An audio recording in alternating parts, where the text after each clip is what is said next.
Okay, so the responsorial psalm is Psalm 78. And do I have you want to volunteer? Okay, great, Kathy. Do not forget the works of the Lord. Do not forget the works of the Lord. Hearken, my people, to my teaching. Incline your ears to the words of my mouth. I will open my mouth in a parable. I will utter mysteries from of old. Do not forget the works of the Lord. While he slew them, they sought him and inquired after God again, remembering that God was their rock and the Most High God their Redeemer. Do not forget the works of the Lord. But they flattered him with their mouths and lied to him with their tongues, though their hearts were not steadfast toward him, nor were they faithful to his covenant. Do not forget the works of the Lord. But he, being merciful, forgave their sin and destroyed them not. Often he turned back his anger and let none of his wrath be roused. Do not forget the works of the Lord. Very good. So we should remember God's works, and we should be grateful, right? So when you think about the Magnificat Mary's, she recalls the great things that God has done for us, his mercy that he's had for us. And we should be also remembering all the great things that God, the mercy and the grace that God gave each and every one of us personally, and also as a nation and as Christians and as Catholics. God's been pouring his mercy down, so we shouldn't forget that. And remembering that should make us grateful and also help us to keep on the path. It starts off here with, hearken, my people, to my teaching. Incline your ears to the words of my mouth. So listen closely, right? We should be listening closely to Israel's story and learn from it. Because, well, what do we learn? We learn of God's graciousness, right? Even amongst the sinfulness of Israel. Israel's been sinful, and we hear it again and again. They turn away, and God has mercy. It sounds almost like a broken record. It's continual. But then you look at your own life, and you kind of can say, well, that sounds familiar in a lot of ways, right? I mean, we fall away, and, we turn back to God, and he has mercy. And, hopefully we stay humble, and we say, Lord, help me. I need more help. I keep falling. While he slew them, they sought him and inquired after God again, remembering that God was their rock and the Most High, the Redeemer. So God punishes a sin, and sinners repent and healed, and they turn back to God, and the cycle kind of continues. They flattered him with their mouth and lied to him with their tongue, so they gave him lip service, basically. And though their hearts were not steadfast toward him, nor were they faithful to his covenant. I think that's a problem too, is that we want to be authentic Catholics. We want to be, we want to be all in for Christ. And I think that's where our actions should follow our words, right? We should be authentic. And that doesn't mean we're going to be perfect, but we should be judging our life every day and say, well, I mean, it's good to examine yourself. Lord, let me know myself and let me know you. So that's what St. Augustine's prayer was. And so we want to know ourselves. We want to know where we fall short. Otherwise, we can't improve, right? If we don't know where we are, we can't know where we're going to go. And so I think it's, again, important, do an examination of conscience, look at your life. And each day it's good to say, okay, I fell short. Because what happens if you let things go for a day, and then it turns to 2, and then it goes to a week, and then it goes to a month? And it's like, oh, I'll go next month. Oh, you'll end up as a Christmas and Easter Catholic, like a creaster. It's like, I mean, you don't want that to happen. So it's important that we're diligent in listening. We're diligent in following his word. And I'm kind of speaking to the choir here, but, we got to be careful because, when it's only on God's grace that we're here. It's only on God's grace that we're continually able to do this, because on our own, we can do nothing. I am the vine, you are the branches. Without me, you can do nothing. That means nothing at all. And so there may be times where you don't feel like praying. Have you guys ever had times where there's dryness, and where God pulls away the consolations, and and that's why it's so important to have habits of prayer. Just do those habits of prayers. Don't give up your habits of prayer.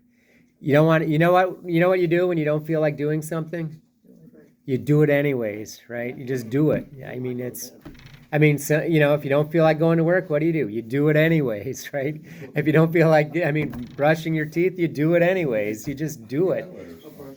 It's important, but we have to do that with our prayer life too. And don't, so if it comes, if you're doing your Angelus, 6 o'clock at noon, at 6 o'clock, pray it. Don't forget, set your alarm, pray it.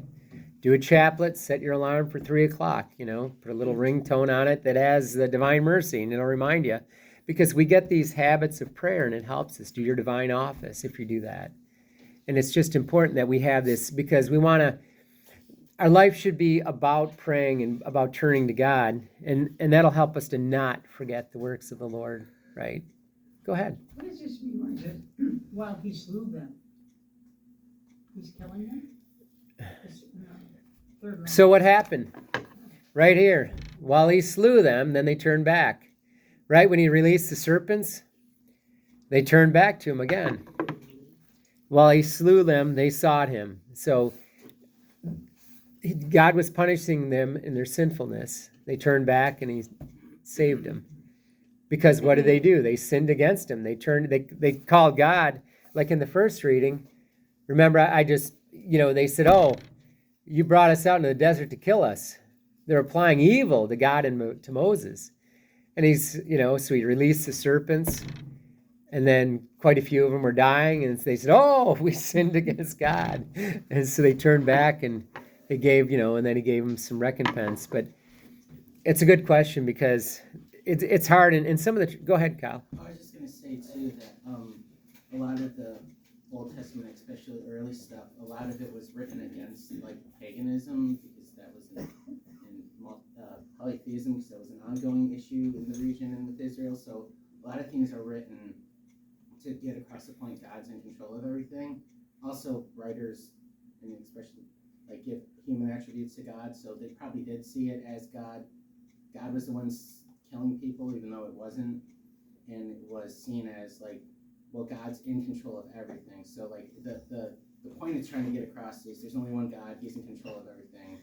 But you kind of have to understand, but God wasn't actually going around murdering people. Right. Yeah, so that's a good question, because that's kind of how it sounds when you listen to it, and I think that's by pointing it out. And also, even with the translation, sometimes, last week we had a couple translations that were less than desirable. And that's because they're translating it from, it might be Hebrew, Greek, Aramaic into English. And so when they're translating it, they try to find the best words, and it's not always a perfect adaptation. So different, there may be, like I think in Greek, they have 7 words for love. And we say love, love, love, love, but they all have different meanings. And so unless you have the nuances of that languages, you don't really understand it. So let's see. He, being merciful, forgave their sin and destroyed them not. Often he turned back his anger and let none of his wrath be roused. Thank God. Yeah, thanks be to God. So now we have the cross, which is a symbol of what? It's his mercy, but also it's his judgment, right? Because if you reject this cross, and you reject Jesus and what he did for you, what are you choosing? We're choosing not God. Choosing that wide path to hell. Yeah, you are choosing, right, you're choosing Christ. And no man comes to the Father except through the Son. So you will not enter, if you want to go to the Father, you will go before Jesus. He is the one mediator between the Father and all humankind. He's a bridge over troubled waters. Yeah, there you go. No, that's so St. Catherine, actually she's the one that called him the bridge, right? And no man comes to the Father except crossing that bridge. And so Simon and Garfunkel wrote a song about it, and they made a lot of money. But I love this. St. Catherine was the one that was behind it all. And really, it's Jesus that is the cross, Mhm. is that bridge. And so we have to make a decision. Are we going to go over the bridge, which is Christ, or are we going to go over our own drawbridge, which might not be taking us somewhere else?